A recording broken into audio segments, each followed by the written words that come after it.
Let's say you're in a jam session with another guitar player, right? So more often than not in jam sessions, people end up just like strumming chords of the two people who are jamming. The one person who plays rhythm, so you typically have someone playing rhythm, someone playing melodies. The person who plays rhythm like very often ends up just strumming chords. Now there's nothing wrong with that, it's not very inspiring for the person who's going to be doing the soloing, right? So it makes it more fun for the other person who you're playing rhythm for if you do really cool stuff. Now one of the really cool things you can do is playing, rather than strumming chords, is playing bass lines as a rhythm part.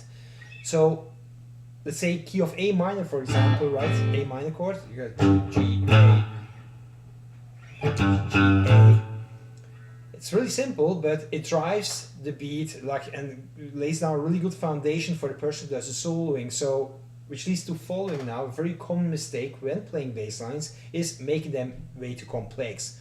Really good bass lines are short, to the point, and repetitive. It's that simplicity that drives, that pushes the groove really. So you could add mutes in between in the space, of course, to not to like keep your rhythmic flow going, where you do.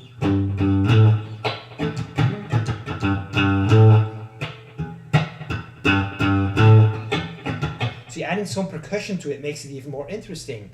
So you could also add chords in between. It would be an A minor chord, of course, since we're in the key of A minor, so G, A. Where you add different types of A minor chords. This one here, where you could, the regular, like first A minor chord, everybody typically learns. You could add your first finger up and down. You could add your pinky there on the high E string 3rd fret. Right, you could like go to this A minor chord where you flatten your finger on the 5th fret, or add your pinky to that on the 7th fret of the high E string in A minor 9 chord. So, and you keep building, it gets more and more interesting, I guess you could say.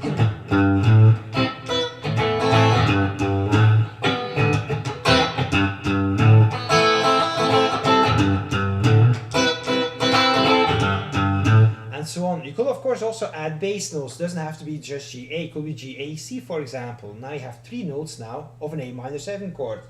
G is one of the notes in an A minor chord, that's the 7th. A is the root and C is the minor 3rd. So now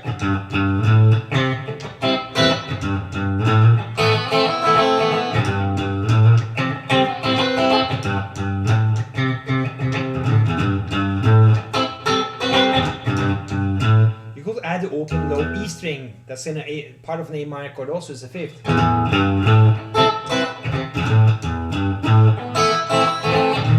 G, A, G, A, C, G, A. Now, before I close this video, in closing, super important, my hand here never stops. It's down, up, down, up, down, up, down, up, down, up, down, up, down, up, down, up. Because that's how you create your rhythmic flow. Physical flow creates rhythmic flow. You got to make sure you don't interrupt this hand here, even when playing bass. You can tell down, down, down, down, up, down, up, down, up, down.